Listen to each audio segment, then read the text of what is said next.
different world out here. I think we're finally where we need to be. Cheers. This is where we're gonna do it. You're giving birth here. Hey! Right there. Oh my God. I'm telling you, you can feel it. We were brought here for a reason.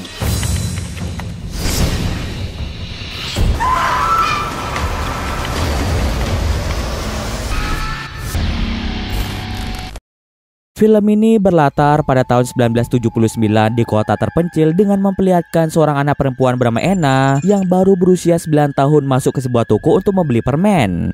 Saat Anna meletakkan uang di meja kasir untuk membayar, penjaga toko memperhatikan sesuatu yang tidak biasa. Sebuah tanda lahir berbentuk bulan sabit terlihat di pergelangan tangan kirinya. Melihat tanda lahir itu, penjaga toko memerintahkan John untuk menangkap anak kecil tersebut. Namun John malah kehilangan jejaknya dan tidak tahu kemana dia pergi. Get her, boy. Go ahead now, ain't nowhere safe. Cerita kemudian melompat ke tahun 2016. Di kota kecil yang sama, seorang wanita bernama Sarah tengah mempersiapkan diri untuk memulai lembaran baru dalam hidupnya. Sarah yang tengah hamil besar memutuskan untuk meninggalkan kehidupan sibuk di kota besar dan pindah ke tempat yang lebih tenang bersama suaminya bernama Matt. Mereka membeli rumah di kota terpencil itu dengan harapan bisa memulai kehidupan baru yang damai dan sederhana. Sarah merasa kota kecil ini adalah tempat yang tepat untuk melahirkan anak mereka. Dia percaya suasana sunyi dan jauh dari keramaian kota besar akan memberikan ketenangan yang dia butuhkan untuk memulai peran barunya sebagai seorang ibu. I would do anything for her. Suatu pagi, Sarah keluar sendirian untuk membeli beberapa barang kebutuhan rumah tangga. Matt masih sibuk membereskan barang-barang kepindahan mereka ke rumah baru. Jadi Sarah memilih untuk mengurus semuanya sendiri meskipun kondisinya sedang hamil besar. Jalanan kota kecil itu sepi seperti biasanya, hanya terdapat beberapa mobil yang melintas.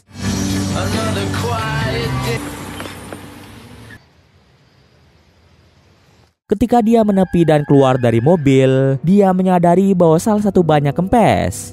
Sarah mencoba mencari solusi, tetapi kondisinya yang sedang hamil besar membuatnya merasa tidak sanggup untuk mengganti ban sendirian. Beruntung ada seorang polisi bernama Clayton yang datang membantu Sarah untuk mengganti ban mobilnya. I reckon you run up front side of a nail. Thank you. Good old house. Setelah selesai membantu Sarah yang mengalami kesulitan, ekspresi Clayton mendadak berubah ketika dia melihat tanda lahir berbentuk bulan sabit di bagian leher Sarah. Clayton tiba-tiba pergi begitu saja meninggalkan Sarah dalam kebingungan. Sesampainya di rumah, Sarah berusaha melupakan kejadian itu dan membantu Matt menyelesaikan pekerjaan rumah mereka.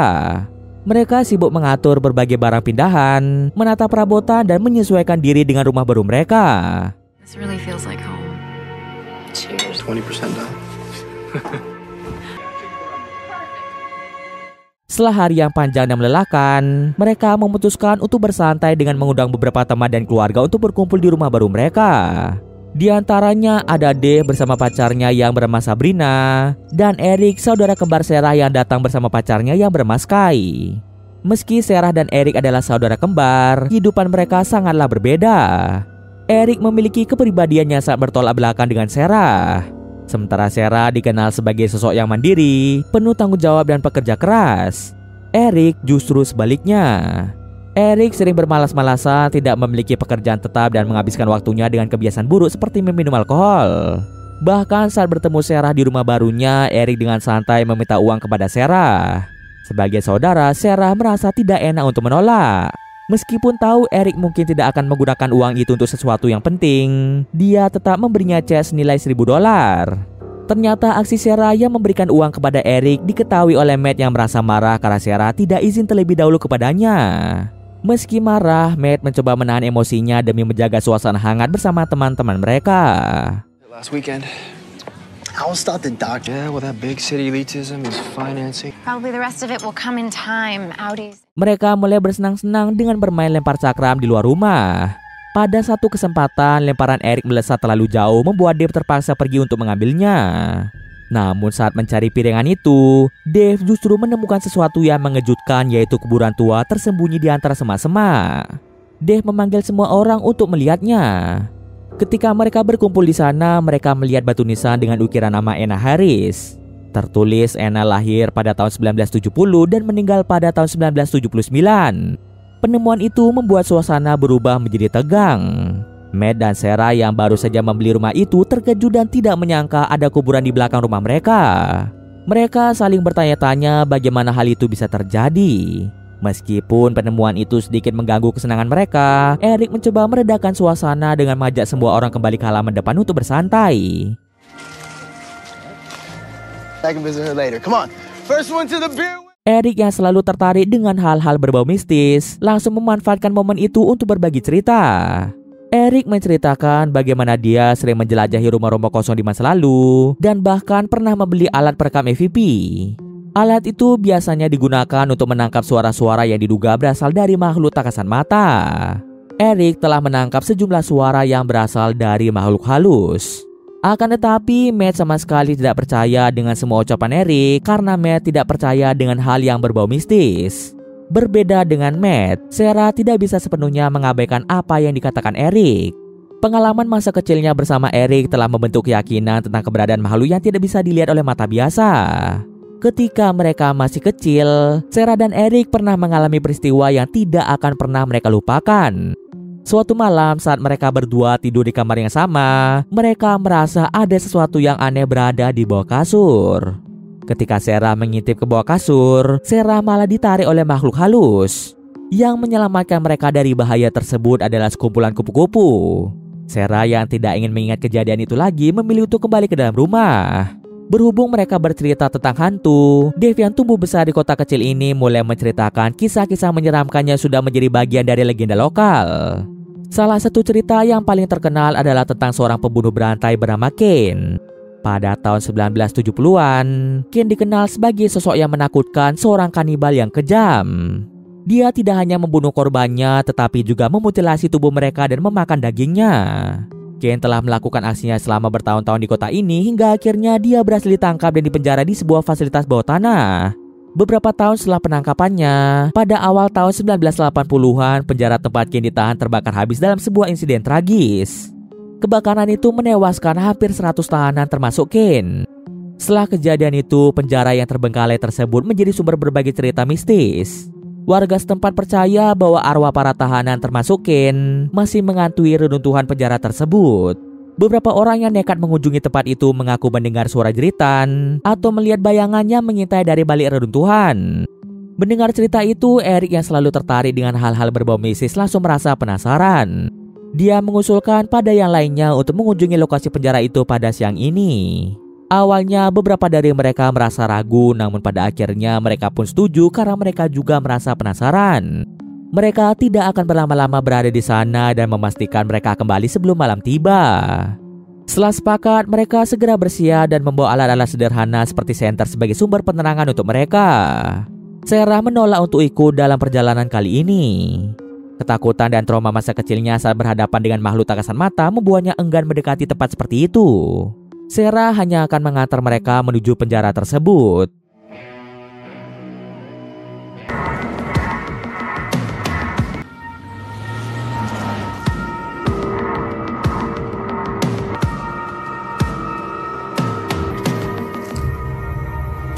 Setelah sampai di lokasi penjara, Sarah akan kembali ke rumah dan akan menjemput mereka nanti pada sore hari di tempat yang sama. And if anything happens to him, I will kill you. Someday you're gonna realize that this isn't a mistake. Begitu Sarah meninggalkan mereka, kelompok itu melanjutkan perjalanan menuju penjara angker yang terletak beberapa kilometer dari lokasi mereka. Perjalanan yang mereka tempuh cukup memakan waktu karena akses jalan yang sulit dilalui. Oh my God, that's hilarious. Don't do that.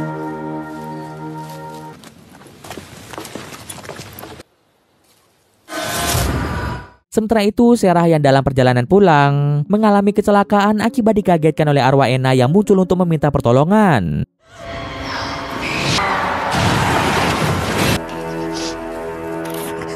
Beruntung walaupun kecelakaan itu cukup parah, Sarah selamat dan bayi yang dikandungnya tidak mengalami luka serius. Sarah mencoba menelpon bala bantuan namun ponselnya rusak akibat kecelakaan itu. Tak ada yang bisa dilakukan lagi oleh Sarah. Sarah terpaksa berjalan kaki dan berharap bisa menemukan bantuan. Sementara itu, teman-teman Sarah akhirnya tiba di penjara bawah tanah setelah menempuh perjalanan yang melelahkan. Mereka kemudian berpencar di mana Dave dan Sabrina berkeliling di lantai utama, sementara Eric dan Sky akan berkeliling di penjara bawah tanah. Sementara Matt berdiam diri di dekat pintu masuk untuk menghubungi Sarah. Namun usahanya sia-sia karena tidak ada sinyal di tempat itu, membuatnya semakin khawatir akan keselamatan istrinya. Di lantai utama, Dave dan Sabrina memasuki ruangan yang dulunya adalah ruang makan bagi para narapidana. Lalu tiba-tiba saja Sabrina dikejutkan dengan kemunculan sosok hantu Ken yang muncul tepat di depan matanya dengan wajah yang cukup mengerikan.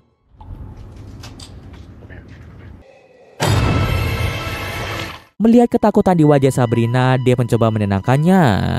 Sementara itu di penjara bawah tanah, Eric dan Sky menemukan buku kecil berada pada salah satu sel tahanan. Voodoo and Christianity and oral traditions all come. Ketika Eric membuka buku itu, terdapat beberapa kalimat yang sempat dibaca oleh Eric. Setelah membaca kalimat itu, tiba-tiba saja angin kencang berhembus dengan cepat. The lost return. Setelah itu, entah apa yang ada di pikiran Eric dan Sky, mereka malah melakukan mantap-mantap di tempat angker. Lalu tiba-tiba saja dari sudut pandang Sky melihat Eric berubah wujud menjadi sosok Ken yang tampak menakutkan. Sky yang ketakutan langsung melakukan perlawanan dan menyayat leher Ken dengan benda tajam. Akan tetapi Sky tidak menduga dirinya malah menyayat leher dari Eric. Beruntungnya sayatan itu tidak terlalu dalam sehingga Eric masih diberi keselamatan. Kegaduhan yang dibuat oleh mereka didengar oleh yang lainnya. Sky yang merasa bersalah meminta maaf pada Eric atas perbuatannya yang tidak disengaja. Karena hari sebentar lagi akan menjelang malam, mereka pun bersiap-siap kembali ke lokasi tempat di mana Sarah akan menjemput.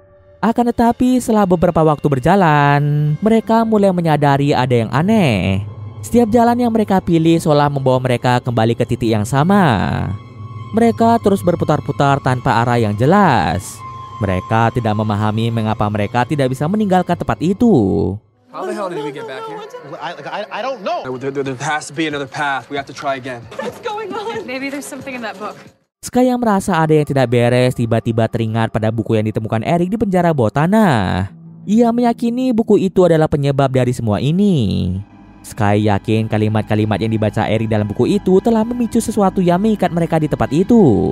Eric yang juga mulai menyadari ada kekuatan aneh yang mencegah mereka pergi, memutuskan kembali ke penjara bawah tanah demi menemukan petunjuk. Namun terjadi perdebatan di antara mereka, di mana yang lainnya tidak setuju dengan ide Eric untuk turun ke penjara bawah tanah. Oleh karena itu, Matt, Dave, Sabrina, dan Sky membiarkan Eric pergi sendirian ke penjara bawah tanah, sementara mereka menunggu di lantai utama sambil mencari sinyal untuk bisa menghubungi Sarah. Sky yang merasa gelisah merasa tak bisa hanya dia menunggu. Ia mengambil keputusan untuk mencari jalan keluar sendirian meskipun yang lain memperingatkannya agar tetap selalu bersama-sama. Tapi bukannya menemukan jalan keluar, ia malah dikejutkan oleh kedatangan sekelompok orang kota dengan gerak-gerik yang mencurigakan. Sky segera kembali untuk memberitahu teman-temannya tentang apa yang dia lihat. Ia yakin orang-orang itu adalah warga kota yang tidak suka dengan kehadiran mereka di tempat ini. Mungkin mereka menganggap penjara tua ini adalah wilayah yang tidak boleh dimasuki sembarangan, atau mungkin ada rahasia kelam yang mereka coba lindungi.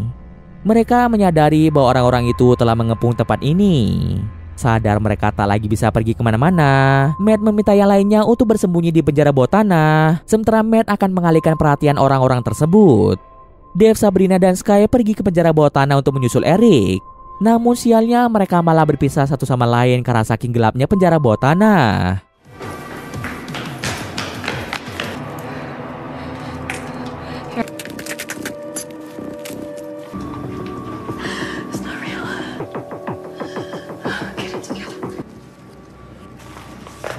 Sayangnya Sabrina tertangkap dan dibunuh oleh orang-orang kota tersebut.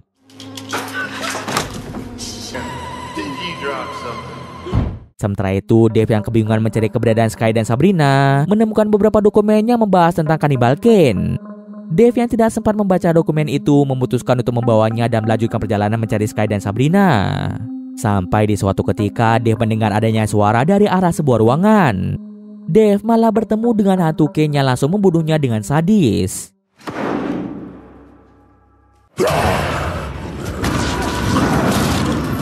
Sementara itu, Sky yang juga berusaha menemukan jalan keluar tidak luput dari ancaman. Dalam pelariannya, ia justru tertangkap oleh orang-orang kota yang telah mengepung penjara. Tanpa belas kasihan, mereka juga menghabisi nyawanya menjadikan Sky korban berikutnya. Kini hanya tersisa Eric dan Matt saja yang tersisa di tempat itu. Sementara itu di tempat lain, Sarah yang sebelumnya mengalami kecelakaan masih terus berjalan dalam kondisi lemah. Jalanan yang sepi membuatnya kesulitan mencari pertolongan. Setelah perjalanan panjang, Sarah akhirnya melihat mobil polisi yang melintas. Ia segera menghentikan kendaraan itu dan meminta bantuan kepada polisi untuk menjemput suami dan teman-temannya yang berada di penjara bawah tanah. Namun polisi itu malah memberikan respon yang aneh. My husband and our friends went over to... That man had no governor. This place from falling to the sodomites. Menyadari ada sesuatu yang tidak beres, Sarah dengan tegas meminta untuk diturunkan di pinggir jalan. Meski awalnya enggan, polisi itu akhirnya menuruti permintaan Sarah. Setelah turun dari mobil, Sarah memutuskan untuk mencari jalan alternatif menuju penjara bawah tanah. Singkat waktu, Sarah berhasil sampai di penjara tersebut. Di sana, Sarah menemukan tubuh Dave yang sudah meninggal dengan tubuhnya yang berlumuran darah.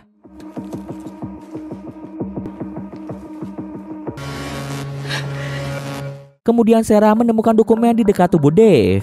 Baru saja mengambil dokumen itu, Sarah mendapatkan penglihatan tentang Anna yang baru saja membeli permen dari sebuah toko. Anna tampak ceria berjalan dengan santai di jalanan kota yang tampak sepi. Suasana berubah menjadi mencekam saat sebuah mobil melaju perlahan mendekati Anna. Dari dalam mobil, John dan anak buahnya turun untuk menangkap dan membawa Anna dengan paksa ke lokasi terpencil. Sesampai di tempat itu, terungkaplah bahwa ternyata mayoritas penduduk kota tersebut adalah penganut sekte sesat yang mempercayai ritual pengorbanan manusia. Mereka berniat membunuh Anna yang memiliki tanda lahir berbentuk bulan sabit, karena menurut kepercayaan mereka, membunuh orang dengan tanda lahir bulan sabit akan mendatangkan kemakmuran abadi dan kekayaan yang tiada habisnya bagi kota tersebut. Ketika akan dilakukan proses ritual untuk membunuh Anna, Ken yang ternyata merupakan seorang pastor satu-satunya di kota tersebut datang dengan niat menolong Anna untuk menyelamatkan diri dari tempat tersebut. Namun ketika berhasil diselamatkan oleh Ken, Anna yang panik malah melarikan diri dan secara tidak sengaja terjatuh dari ketinggian hingga membuatnya tewas. Sekte tersebut yang marah dan merasa pengorbanan mereka telah digagalkan justru menyalahkan Ken. Mereka menuduh Ken sebagai dalang di balik kematian Anna, memfitnahnya telah membunuh gadis itu sebelum ritual selesai. Tuduhan itu semakin memanas ketika warga kota yang dipenuhi kemarahan mengambil langkah untuk memenjarakan Ken di penjara bawah tanah. Namun itu belumlah akhir dari penderitaan Ken.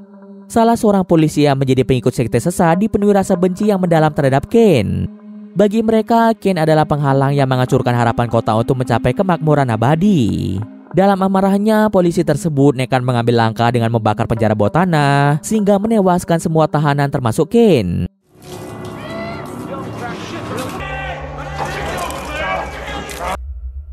I was just gonna give you life and leave it at that. Make love. Sarah tiba-tiba disadarkan oleh Eric. Dengan tangan gemetar, Eric membuka dokumen yang dibawa oleh Sarah. Dari dokumen itu terungkap fakta mengejutkan bahwa Sarah adalah reinkarnasi dari Anna, gadis yang menjadi korban sekte sesat. Hal ini semakin diperkuat dengan detail bahwa Sarah dan Eric lahir di waktu yang sama, tepat setelah kematian tragis Anna. Akan tetapi mereka tidak memiliki banyak waktu untuk mencerna semuanya karena orang-orang kota telah berhasil menemukan keberadaan Sarah dan Eric. Mereka tahu Sarah adalah kunci untuk melanjutkan ritual yang dulu gagal, jadi mereka berniat menangkap Sarah. Sarah dan Eric bergegas mencari tempat persembunyian yang aman. Namun nasib buruk menimpa Eric di mana Eric tertembak oleh salah satu pengikut sekte. Dengan berat hati, Sarah meninggalkan Eric. Di tengah perjalanannya keluar dari penjara, Sarah bertemu dengan sosok Ken yang kini hadir sebagai hantu. Ken mendekati Sarah dengan membawa seekor kupu-kupu. Ken mengungkapkan bahwa ia adalah penyelamat Sarah sewaktu kecil. Ia mengakui sejak pertemuan itu ia merasa bertanggung jawab untuk melindungi Sarah, terutama setelah mengetahui bahwa Sarah adalah reinkarnasi dari Anna. Ia memperingatkan bahwa sekte itu tidak akan berhenti sebelum mereka mencapai tujuannya. Ken berjanji ia akan melindungi Sarah dari bahaya yang mengintai, terutama dari sekte sesat yang terus memburunya. Setelah hantu Ken perlahan menghilang, Sarah berusaha mencari jalan keluar. Tetapi usahanya sia-sia karena tempat itu sudah dikepung oleh penduduk kota, termasuk polisi setempat yang menjadi bagian dari sekte sesat. Sebelum mereka membunuh Sarah, beruntung Matt datang tepat pada waktunya.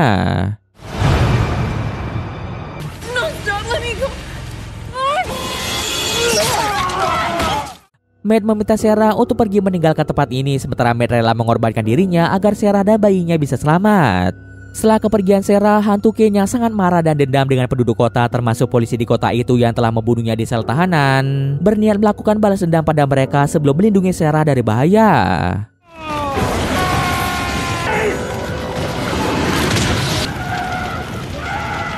Sementara itu, Sarah yang tiba di jalan utama ditemukan oleh penduduk setempat. Awalnya Sarah mengira jika dia adalah orang baik yang berniat menolongnya, tetapi ternyata dia sama saja seperti penduduk kota lainnya.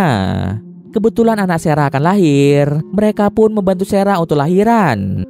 Setelah itu dilakukanlah ritual yang pada akhirnya Sarah tewas di tangan mereka. Janji hantu Ken diingkari karena dia masih sibuk membalaskan kematiannya. Lalu penduduk setempat berharap kota itu akan mencapai kemakmuran dan kekayaan abadi. Sementara bayi Sarah yang baru lahir kemungkinan besar akan dirawat oleh mereka dan dijadikan penganut sekte sesat seperti mereka. Dan cerita pun selesai. Oke, mungkin sekian dulu video kali ini. Jika ada kesalahan, gue maaf. Oke, see you next video guys.